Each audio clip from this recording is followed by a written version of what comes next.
Sir வணக்கம் sir. வணக்கம், சொல்லுங்க. சார் உங்க பேர் என்ன, என்ன ஏதுன்னு மக்களுக்கு உங்களை அறிமுகப்படுத்துங்க. என் பேரு ரீமா ஃபைசல், நகர காங்கிரஸ் தலைவராக இருக்கேன், திருநெல்வேலி மாவட்டம் நாங்குநேரி தொகுதி. சொல்லுங்க, உங்களுடைய கேள்வி என்ன, சொல்லுங்க. சார், நம்ம இதுக்கு முன்னாடி உள்ள பேட்டியில நீங்க சிறப்பா எஸ்ஐஆர் திட்டத்தை பற்றி கொண்டு வந்து சொன்னீங்க. ஸோ அது நிறைய மக்களுக்கு பயன்பட்டு இருந்துச்சு, நிறைய மக்களுக்கு அது போல ஒரு விழிப்புணர்வு ஏற்பட்டுச்சு. ஸோ இப்போ நீங்க அந்த இவிஎம் மிஷினை பத்தி சொல்லுங்க. அதுல என்னென்ன முறைகேடுகள் இருக்கு, அதை பண்ணா மக்களுக்கு என்ன பாதிப்பு வரும், இந்த மாதிரி கள்ள ஓட்டு அதுல தவிர்க்கப்படுமா, என்ன மாதிரிங்கிறத மக்களுக்கு தெளிவாக கூறுங்க. இவிஎம் மிஷினுடைய full form electronic vote machine, EVM machine. இந்த இவிஎம் மிஷினை பொறுத்தளவுக்கு கள்ள ஓட்டு போடலாம். எப்படி போடலாம் அப்படின்னா, இன்னைக்கு மிஷின் ஒவ்வொரு பூத்துலேயும் ஒரு மிஷின் இருக்கும். ஓட்டு உதாரணமாக 700 ஓட்ஸ்ன்னு வச்சுருங்களேன். ஒரு மிஷினுக்கு 700 ஓட்டு ஒரு பூத்தில். அப்போ ஒரு 350 ஓட்டு உங்களுக்கு விழுந்துட்டு. அப்போ 350 ஓட்டு மக்கள் போட்டாங்க, மீதி 350 ஓட்டு மக்கள் போட வரல இல்லை அப்படின்னு வச்சுருங்க. 350 ஓட்டு ஃப்ரீயாக இருக்குது. இவங்க என்ன செய்யலாம், ஆளுங்கட்சி எந்த கட்சியாக இருந்தால் அதோடைய மாநிலத்தில் அவங்க ஆளுங்கட்சி நல்ல பலமாக இருக்கிற கட்சி என்ன செய்வாங்க அப்படின்னா, பணபலத்தோட அங்கே உள்ள இடத்துல அவங்க ஈவினிங் 5 மணிக்கு மேலே, 5 மணி டு 6 இருக்கும்ல, அப்போ ஆள் வராத இடத்துல அவங்க கண்டினியூஸாக மீதி 350 ஓட்டு இருக்கு, அதுல 300 ஓட்டு அவங்க போடலாம். அப்படின்னா 50 ஓட்டு சரி, ஏதாவது டவுட் மற்ற எல்லா கட்சிகளோட பூத் அந்த பூத்துல தான் இருப்பாங்க. அதான் கரெக்ட். அது தமிழ்நாட்டில் இன்னைக்கு பூத் கமிட்டிங்கிறது மிக நல்ல வலுவா இருக்கு. அதனால எல்லா கட்சிக்காரர் இருப்பாங்க, யாரும் விட மாட்டாங்க. இன்னைக்கு வட மாநிலத்திலலாம் பூத் கமிட்டி ரொம்ப வீக். எப்படின்னா அதை விலைக்கு வாங்கி அவங்களே இப்போ எதிர்பார்த்தியை விலைக்கு வாங்கிடுவாங்க. அந்த பார்ட்டி அங்குள்ள ஆஃபீஸர் அவங்களாம் விலைக்கு வாங்கி அவங்களே போடுற மாதிரி தான். ராகுல் காந்தி அவர்கள் இன்னைக்கு சொன்னாங்க, 5 மணிக்கு அப்புறம் பெரிய பிரச்சனை வருது, அவங்களே ஓட்டு போடுறாங்க. அப்போ 250 ஓட்டு அவங்க போட்டுருந்தாங்க. அப்போ 350 ஓட்டு இருக்கு. 700 ஓட்டுல 350 போயிட்டு 350 இருக்கு. 300 ஓட்டு யாரு, அவங்களே கண்டினியூஸா போடுறாங்க. ஒரு கட்சிக்கு, எந்த கட்சியாகவும் அந்த பலமான கட்சிக்கு அது போடுறாங்க. இதுல என்ன ஒரு பிரச்சனை அப்படின்னா, நீங்க ஓட்டு மிஷின் அங்க போய் எண்றீங்கல்ல, என்னும் போது அது அந்த கண்டினியூஸா போட்டிருக்காங்களா ஓட்டு, ஒரு கட்சிக்கு கண்டினியூஸா 300 ஓட்டு போட்டாங்க, கண்டினியூஸ் போடுறாங்க. அந்த கண்டினியூஸ் போட்டாங்களா இல்லையா அப்படின்னு சொல்லி அந்த மிஷின் காட்டி கொடுக்காது. அதான் அதோட பெரிய பிரச்சனை. அது மட்டும் இல்ல, மிஷினை பொறுத்தவரைக்கும் எப்படின்னா, 200 ஓட்ஸ் அப்படின்னு போட்டுருந்தோம். 350 ஓட்டு முதல்ல ஒரு பேப்பர் கொடுப்பாங்க, அந்த பேப்பர்ல மிஷின் பேரும். நம்மள்ட்ட ஒரு பூத் கமிட்டியில ஆள் வச்சிருக்காங்கல்ல, அவங்கள்ட்ட ஒரு பேப்பர் இருக்கும். மொத்த டோட்டல் ஓட்ஸ் 700, விழுந்தது 350 அப்படின்னு பேப்பர்ட்ட இருக்கும். முதல்ல நீங்க அங்க போய் அங்க ஓட்டு எண்றாங்கல்ல, முதல்ல மிஷினை அப்படி தூக்கிட்டு வருவாங்க. பேட்டரி எல்லாம் கலந்துதான் இருக்கும். பேட்டரி எல்லாம் கலத்தி ஒரு அதுக்குடைய சூட்கேஸ் போட்டு, அது மட்டும் இல்ல, ஒரு ஸ்கூல்ல அதுவும் ஸ்கூல்ல ஒரு கிலோமீட்டர் 2 கிலோமீட்டருக்கு அப்புறம் ரூம்ல வைப்பாங்க. அந்த பெட்டியை மெதுவாக எடுத்துட்டு வருவாங்க. அந்த பெட்டியில இருந்து அந்த இவிஎம் மிஷினை எடுத்துட்டு அப்புறம் பேட்டரி ஆப்ரேட் போடுவாங்க. அந்த பேட்டரி போட்டோடனே 2 நிமிஷம் அது அப்படியே கரகரன்னு ஓடி திரும்ப டோட்டல் ஓட்ஸ் அப்படின்னு முதல்ல வரும்.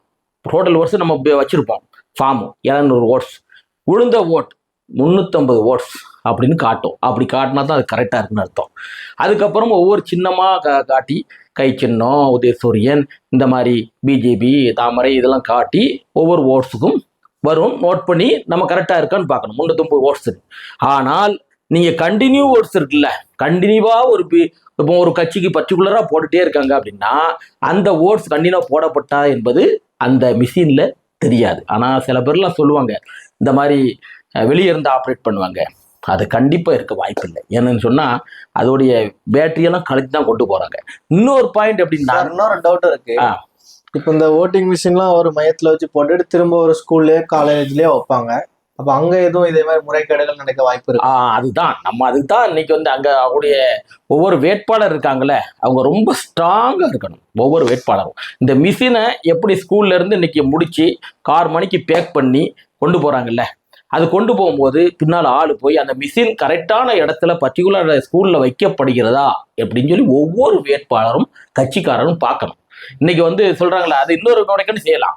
அந்த பெட்டியை அப்படியே தூக்கிட்டு போய் வேற இடத்துக்கு தூக்கிட்டு போய் அவங்க மிஷின் அங்கே வைக்காம அந்த சிப்பை உருவி என்ன ஓட்டு விழுந்துருக்கு சொல்லி மறுபடியும் போட்டு திரும்ப அதெல்லாம் பேக் பண்ணி எல்லாம் வைக்கிறதுக்கும் வாய்ப்புகள் இருக்கு. அதுதான் இன்றைக்கு நம்ம தமிழ்நாடை பொறுத்தவர்களே மிக இன்னைக்கு ஒரு ஓட்டு முடிஞ்சிட்டுனா பின்னாலே போவாங்க. அந்த ஸ்கூலில் வச்சு காவல் ஃபுல்லாக அந்த ஸ்கூல் சுற்றி அவங்களுடைய ஒவ்வொரு கட்சி நபர்களும் அங்கே இருப்பாங்க. இது ஒரு வாய்ப்பு இருக்குது. ஆனால் வெளியே இருந்து வந்து எதுவுமே ஆப்ரேட் பண்ண முடியாது. வெளியே இருந்து மாற்றுறது சொல்கிறாங்கல்ல, ஒரு அடுத்த ரூம்ல இருந்து பண்ணுறாங்க, கேட்டால ஒரு லாட்ஜ் எடுத்துட்டு அப்படி மாற்றுறாங்க. அது வாய்ப்பே இல்லை. ஏன்னா சார் மிஷினே ஓடாத மிஷின் எப்படி மாற்ற முடியும்? இன்னைக்கு பேட்டரிலாம் கலத்தி உங்களுக்கு டெத்தாக இருக்கும், அதை மாற்றவே முடியாது. ஆனால் கள்ள ஓட்டு போடுறது வந்து எதுக்கு தான் எது போடுறாங்க? கண்டினியூ ஓட்டு போடுறாங்க. நான் அதுக்கு தான் என்ன சொல்கிறேன் அப்படின்னா, இன்னைக்கு வந்து தேர்தல் ஆணையமும் பிஜேபியும் இன்னைக்கு இருக்காங்கல்ல, இன்னைக்கு வந்து மோடி, நம்மளுடைய பிரதமர் மோடி அவர்களும் தேர்தல் ஆணையமும் என்ன சில கள்ள ஓட்டை தடுப்பதற்கு தான் இன்னைக்கு எஸ்ஐஆர் கொண்டு வந்திருக்காங்க.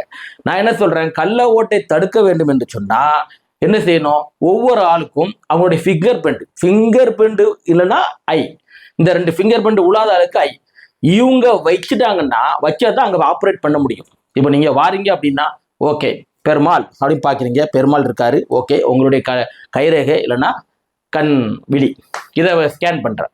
ஸ்கேன் பண்ணாதான் நீங்க அங்க ஆப்ரேட் பண்ண முடியும், நானா போட முடியாது. அப்புறம் அதனால இந்த சிஸ்டத்தை நீங்கள் கொண்டு வந்தால் மட்டும்தான் இதை நீங்க வந்து இந்த கள்ள ஓட்டை நிக்க முடியும். இதெல்லாம் சும்மா வந்து இன்னைக்கு எஸ்ஐஆர் கள்ள ஓட்டை பிடிச்சா இதை கள்ள ஓட்டை போடுறாங்க. கள்ள ஓட்டு என்பது இது ஆளை வச்சு போடுறது இல்லை. அந்த காலத்துல வந்து நீங்க 2002 வாக்காளர் பட்டியல் பார்த்தா தெரியும், உங்க போட்டோ இருக்காது, பேர் மட்டும் தான் இருக்கும். நான் போய் இன்னைக்கு ரீமா ஃபைசல் அப்படின்னு சொல்லி நான் போய் இன்னொரு ஆள் போய் போட்டு வந்துடலாம். ஆனா இன்னைக்கு போட்டோ வந்துட்டு போட்டோ வச்சு ஆள் நபர்கள் போடுவதில்லை, இன்னைக்கு அங்கேயே போடுறாங்க. அந்த எந்த கட்சி பலமாகி இருக்குதோ அவங்களே ஆப்ரேட் பண்ணி போட்டுக்கிட்டே இருக்காங்க. அப்போ அந்த போடுறது வந்து என்ன பிரச்சனை? கண்டினியூஸா ஓட்டு விழுந்திருக்கா அப்படின்னு பெட்டியில அந்த இவிஎம் மிஷின்ல தெரியதில்லை. இதுதான் காரணம். இதுக்கு ஒரே வழி என்று சொன்னா, நீங்க வந்து இதை கள்ள ஓட்டை நிப்பாடன்னு சொன்னா முதல்ல வந்து கண் ரேகை இல்லை, கண் ரேகை இல்லைன்னா கை வெளியே இதை ஸ்கேன் பண்ணிட்டு பண்ணாதான் ஒரு நபர் உள்ள போய் ஓட்டு போட முடியும். அப்படி அந்த சிஸ்டத்தை கொண்டு வந்தால்தான் இதுக்கு தீர்வு கிடைக்கும். இவிஎம் மிஷினை கரண்ட் கூட பாருங்க, கரண்ட் ஆபத்து தான், சரியான முறையில் பயன்படுத்தணும். இவிஎம் மிஷினை சரியான முறையில் பயன்படுத்தினால் இது நாட்டு மக்களுக்கு ஒரு நல்ல பயன் பெறும், நல்ல ஒரு ஆட்சி அமையும் என்பதை தெரிவித்துக் கொள்கிறேன். இது சரியா கரெக்டா உங்களுக்கு சொல்லுங்க சார். எனக்கு சரியாக தான் தோணுது. இது நம்ம மக்கள்கிட்ட கொண்டு போவோம், அவங்க என்ன கருத்துக்கள் சொல்றாங்கன்னு கமெண்ட் பாக்ஸ்ல பார்ப்போம். ஓகேங்க, ரொம்ப நன்றிங்க, வணக்கம்.